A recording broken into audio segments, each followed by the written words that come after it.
of all the communities available to us, there's not one I would want to devote myself to, except for the Society of True Searchers, which has very few living members at any time. Albert Einstein, 1924.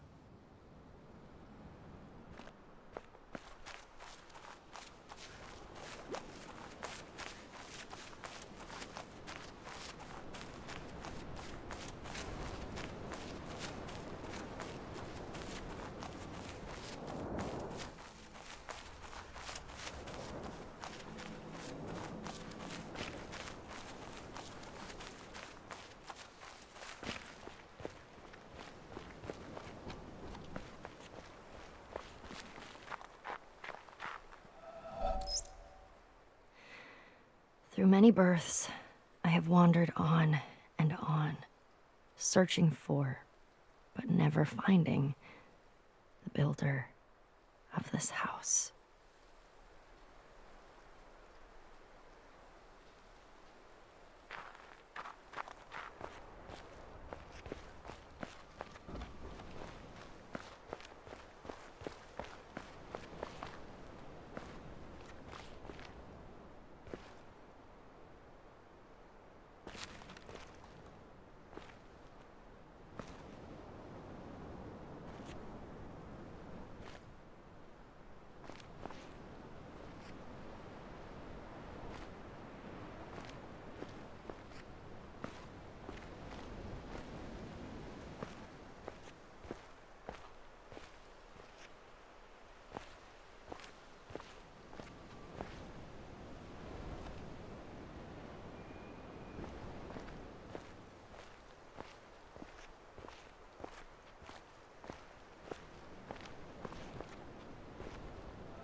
I am standing on the threshold about to enter a room. It is a complicated business. In the first place, I must shove against an atmosphere pressing with a force of 14 pounds on every square inch of my body. I must make sure of landing on a plank, traveling at 20 miles a second around the sun. A fraction of a second too early or too late, the plank would be miles away. I must do this whilst hanging from a round planet head outward into space and with a wind of ether blowing at no one knows how many miles a second through every interstice of my body. The plank has no solidity of substance. To step on it is like stepping on a swarm of flies. Shall I not slip through? No. If I make the venture, one of the flies hits me and gives me a boost up again. I fall again and am knocked upwards by another fly, and so on. I may hope that the net result will be that I remain about steady, but if, unfortunately, I should slip through the floor or be boosted too violently up to the ceiling, the occurrence would be not a violation of the laws of nature, but a rare coincidence. These are some of the minor difficulties. I ought really to look at the problem four-dimensionally as concerning the intersection of my world line with that of the plank. Then again, it is necessary to determine in which direction the entropy of the world is increasing in order to make sure that my passage over the threshold is an entrance, not an exit. Verily, it is easier for a camel to pass through the eye of a needle than for a scientific man to pass through a door. And whether the door be barn door or church door, it might be wiser that he should consent to be an ordinary man and walk in, rather than wait till all the difficulties involved in a really scientific ingress are resolved. Arthur Eddington, 1927.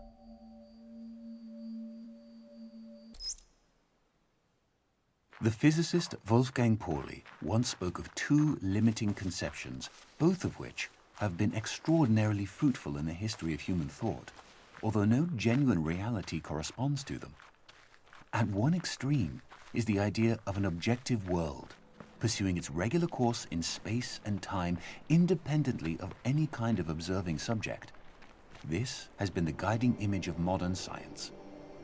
At the other extreme is the idea of a subject, mystically experiencing the unity of the world and no longer confronted by an object or by any objective world. This has been the guiding image of Asian mysticism. Our thinking moves somewhere in the middle, between these two limiting conceptions. We should maintain the tension resulting from these two opposites. Werner Heisenberg, 1974.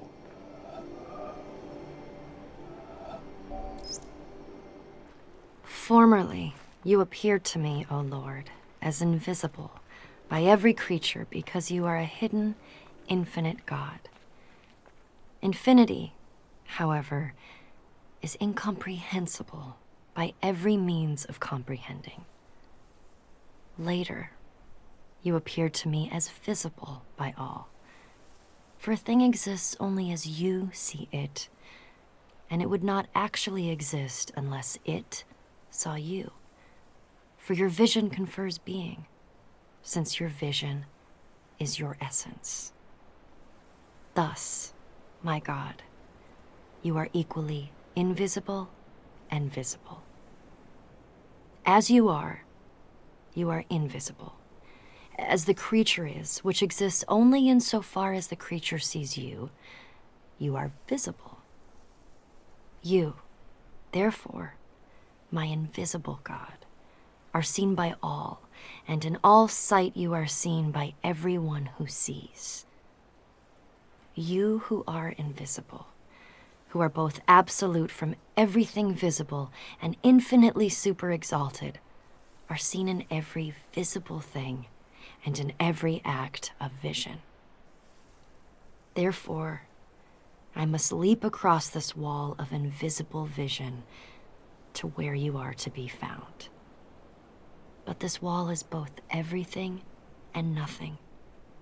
For you, who confront as if you were both all things and nothing at all, dwell inside that high wall which no natural ability can scale by its own power.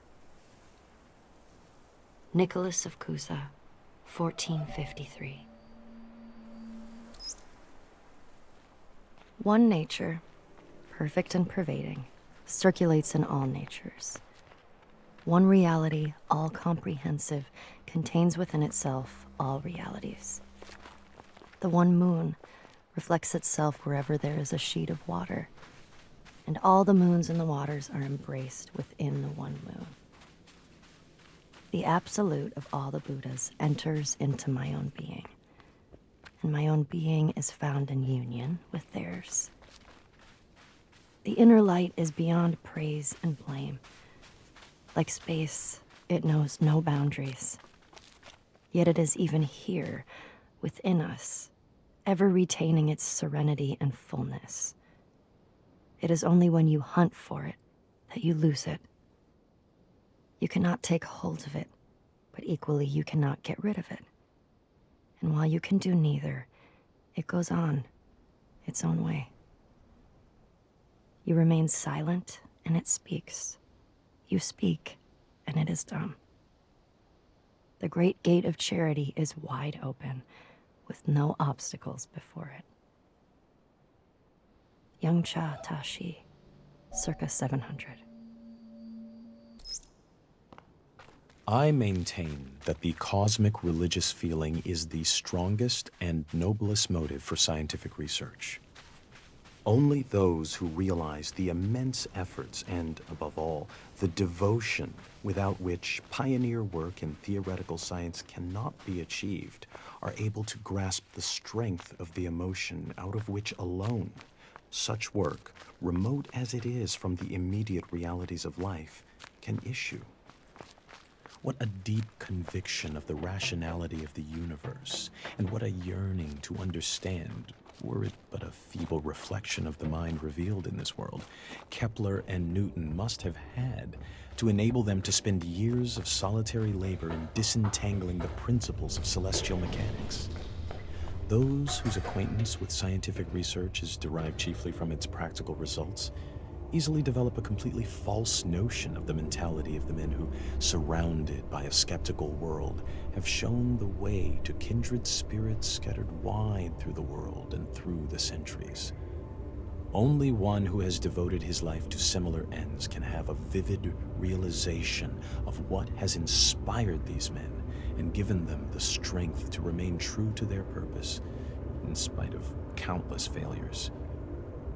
It is cosmic religious feeling that gives a man such strength.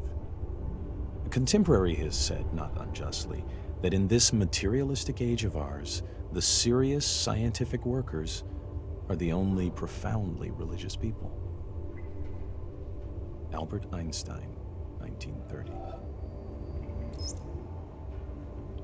What is divine in man is elusive and impalpable, and he is easily tempted to embody it in a concrete form, a church, a country, a social system, a leader, so that he may realize it with less effort and serve it with more profit.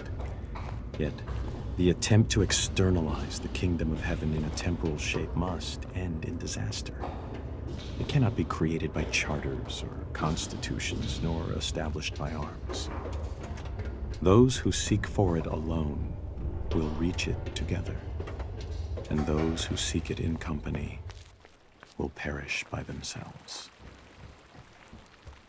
Hugh Kingsmill, 1944.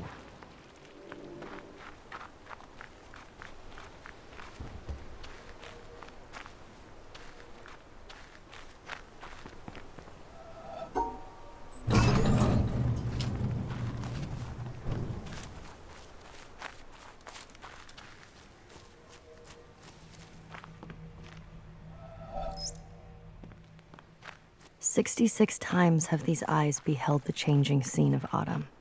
I have said enough about moonlight. Ask no more. Only listen to the voice of pines and cedars when no wind stirs." Leonin, 1711.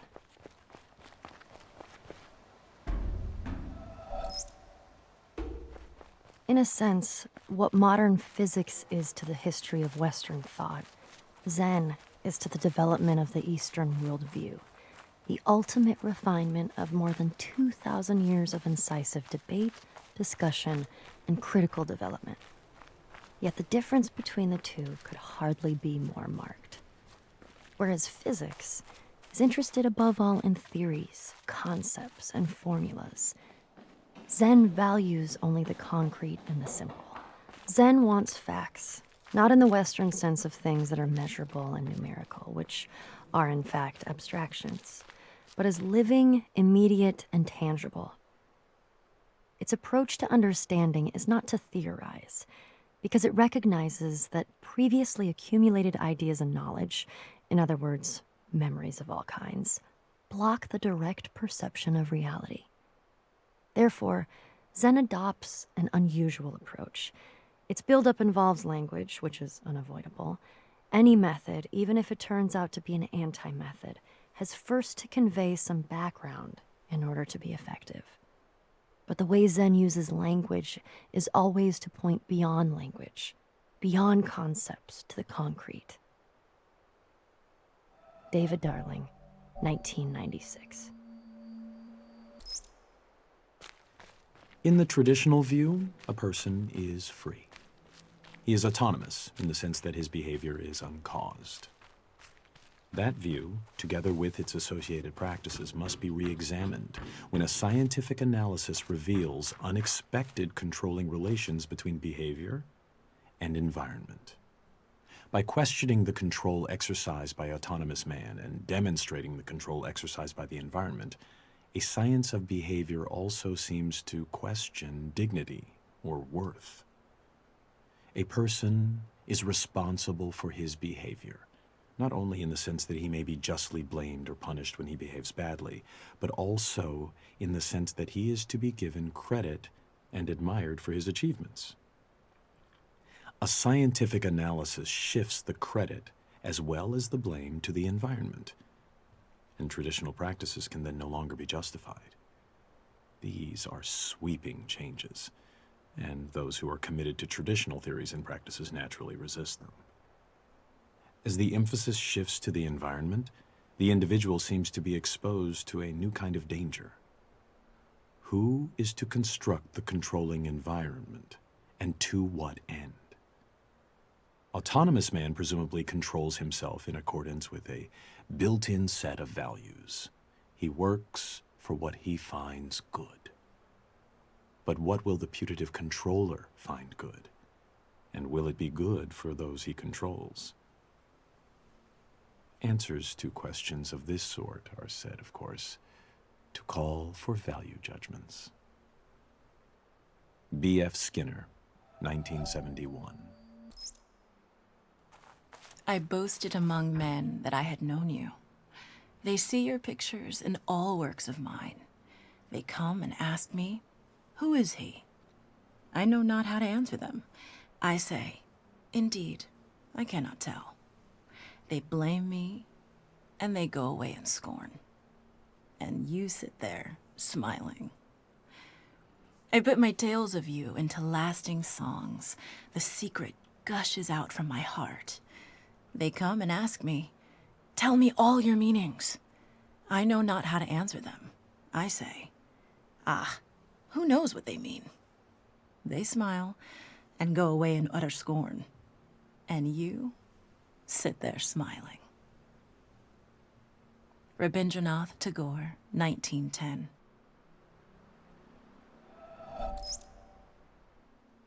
Our hangnails are incredibly real to us. Whereas to most of us, the English village of Netherwallop and the high Himalayan country of Bhutan, not to mention the slowly swirling spiral galaxy in Andromeda, are considerably less real. Even though our intellectual selves might wish to insist that since the latter are much bigger and longer lasting than our hangnails, they ought therefore to be far realer to us than our hangnails are. We can say this to ourselves till we're blue in the face, but few of us act as if we really believed it. A slight slippage of subterranean stone that obliterates 20,000 people in some far-off land. The ceaseless plundering of virgin jungles in the Amazon basin. A swarm of helpless stars being swallowed up one after another by a ravenous black hole. Even an ongoing collision between two huge galaxies, each of which contains 100 billion stars. Such colossal events are so abstract to someone like me that they can't even touch the sense of urgency and importance, and thus the reality, of some measly little hangnail on my left hand's pinky. We are all egocentric, and what is realist to each of us in the end is ourself. The realest things of all are my knee, my nose, my anger, my hunger, my toothache, my sideache, my sadness, my joy, my love for math, my abstraction ceiling, and so forth. What all these things have in common, what binds them together, is the concept of my, which comes out of the concept of I or me, and therefore, although it is less concrete than a nose or even a toothache, this I thing is what ultimately seems to each of us to constitute the most solid rock of undeniability of all. Could it possibly be an illusion? Or if not a total illusion, could it possibly be less real and less solid than we think it is? Could an I be more like an elusive, receding, shimmering rainbow than like a tangible, heftable, transportable pot of gold? Douglas Hofstadter, 2007. If a man, holding a belief which he was taught in childhood or persuaded of afterwards, keeps down and pushes away any doubts which arise about it in his mind, purposely avoids the reading of books and the company of men that call into question or discuss it, and regards as impious those questions which cannot easily be asked without disturbing it, the life of that man is one long sin against mankind. But, says one, I am a busy man. I have no time for the long course of study which would be necessary to make me in any degree a competent judge of certain questions, or even able to understand the nature of the arguments. Then he should have no time to believe. William K. Clifford, 1874. A shipowner was about to send to sea an emigrant ship. He knew that she was old, and not well built at the first, that she had seen many seas and climes, and often had needed repairs. Doubts had been suggested to him that possibly she was not seaworthy. These doubts preyed upon his mind and made him unhappy. He thought that perhaps he ought to have her thoroughly overhauled and refitted, even though this should put him at great expense. Before the ship sailed, however, he succeeded in overcoming these melancholy reflections. He said to himself that she had gone safely through so many voyages and weathered so many storms that it was idle to suppose she would not come safely home from this trip also. He would put his trust in Providence, which could hardly fail to protect all these unhappy families that were leaving their fatherland to seek for better times elsewhere.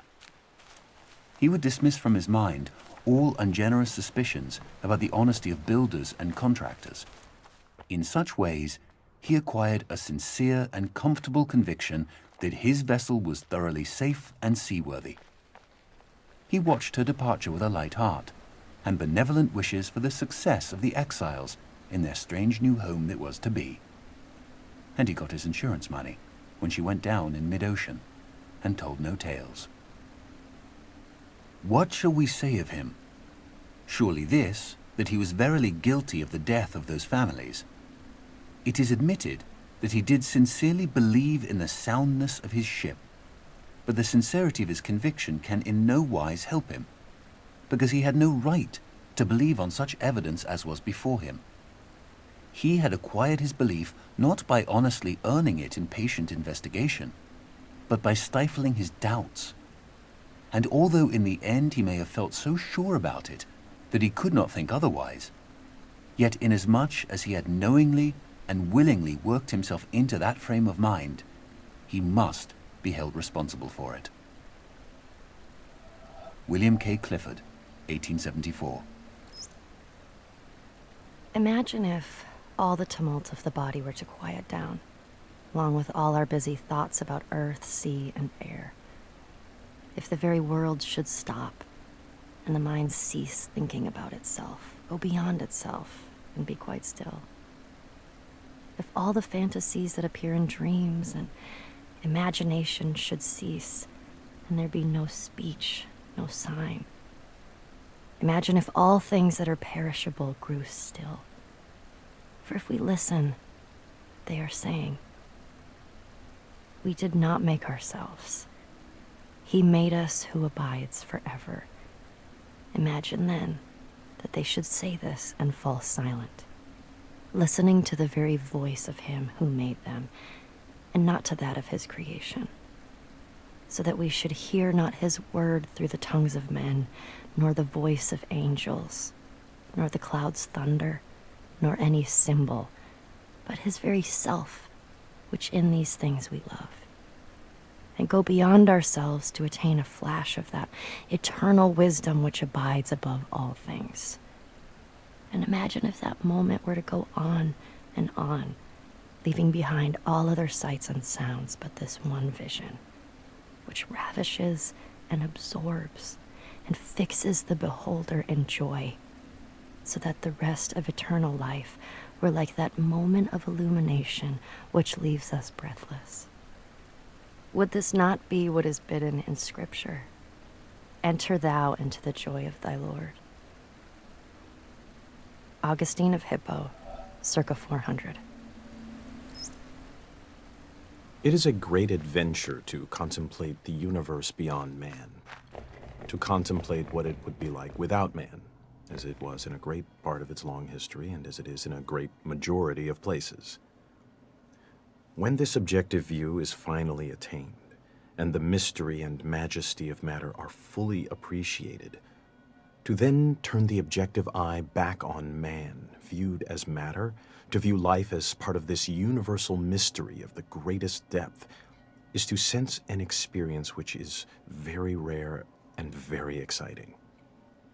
It usually ends in laughter and a delight in the futility of trying to understand what this atom in the universe is, this thing, atoms with curiosity, that looks at itself and wonders why it wonders. Well, these scientific views end in awe and mystery, lost at the edge in uncertainty, but they appear to be so deep and so impressive that the theory that it is all arranged as a stage for God to watch man struggle for good and evil seems inadequate. Some will tell me that I have just described a religious experience. Very well, you may call it what you will. Then, in that language, I would say that the young man's religious experience is of such a kind that he finds the religion of his church inadequate to describe, to encompass that kind of experience. The God of the church isn't big enough. Richard Feynman, 1963. Oh, my God. How does it happen in this poor old world? That thou art so great, and yet nobody finds thee. That thou callest so loudly, and nobody hears thee. That thou art so near, and nobody feels thee. That thou givest thyself to everybody, and nobody knows thy name. Men flee from thee, and say they cannot find thee. They turn their backs and say they cannot see thee. They stop their ears and say they cannot hear thee. Hans Denk, circa 1520. Your question is the most difficult in the world. It is not a question I can answer simply with yes or no. I am not an atheist. I do not know if I can define myself as a pantheist. The problem involved is too vast for our limited minds. May I not reply with a parable? The human mind, no matter how highly trained, cannot grasp the universe. We are in the position of a little child entering a huge library filled with books in many languages. The child knows someone must have written those books, does not know how. Does not understand the languages in which they are written. The child dimly suspects a mysterious order in the arrangement of the books, but doesn't know what that is. That, it seems to me, is the attitude of the most intelligent human toward God. Albert Einstein, 1930. The concept of a clock enfolds all succession in time. In the concept, the 6th hour is not earlier than the 7th or 8th, although the clock never strikes the hour, save when the concept biddeth. Nicholas of Cusa, 1450.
The concept of a clock enfolds all succession in time. In the concept, the 6th hour is not earlier than the 7th or 8th, although the clock never strikes the hour, save when the concept biddeth. Nicholas of Cusa, 1450. That's mine, you know. Yeah. Well, I have some ideas about it, and I just wanted to give it a try. See how it goes? Next thing I know, you'll be taking over all the Kuza pieces. What kind of idea? I don't know. Subconscious drives, right? Like, with anything creative. Did you feel this way before your trip to the island, or after? Well, I think after. Yeah, mostly after. I had a seed of it before, even back when I first heard the piece, when you first picked it out. But I didn't really notice then. Now it's like the princess and the pea. I don't mean to be stepping on your toes, though. The drive is personal. I wanted to record this one so I can hear it the way I want to hear it, just to set something right for myself. All right. I'm gonna file this into the category of good problems to have.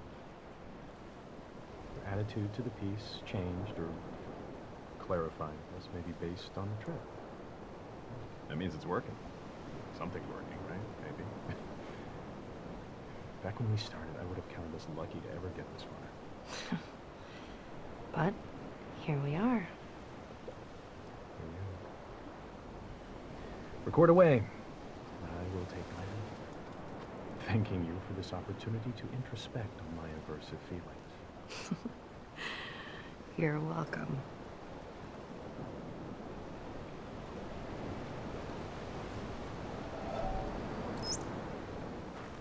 O Lord God, helper of those who seek you, I see you in the garden of paradise, and I do not know what I see, because I see nothing visible. I know this alone, that I know that I do not know what I see, and that I can never know. I do not know how to name you, because I do not know what you are. Should anyone tell me that you are named by this or that name, by the fact that one gives a name, I know that it is not your name. For the wall beyond which I see you is the limit of every mode of signification by names. Should anyone express any concept by which you could be conceived, I know that this concept is not a concept of you, for every concept finds its boundary at the wall of paradise. Should anyone express any likeness and say that you ought to be conceived according to it, I know in the same way that this is not a likeness of you. So too, if anyone, wishing to furnish the means by which you might be understood, should set forth an understanding of you, one is still far removed from you. For the highest wall separates you from all these, and secludes you from everything that can be said or thought, because you are absolute from all the things that can fall within any concept. Nicholas of Cusa, 1453.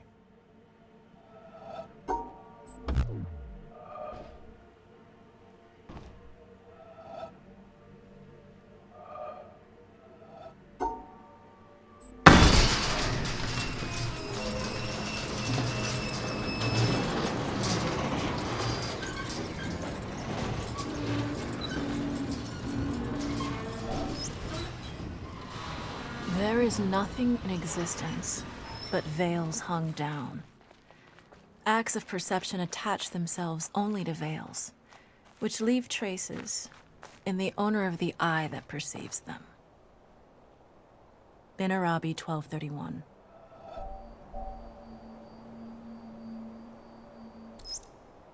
We join spokes together in a wheel, but it is the center hole that makes the wagon move. We shape clay into a pot, but it is the emptiness inside that holds whatever we want.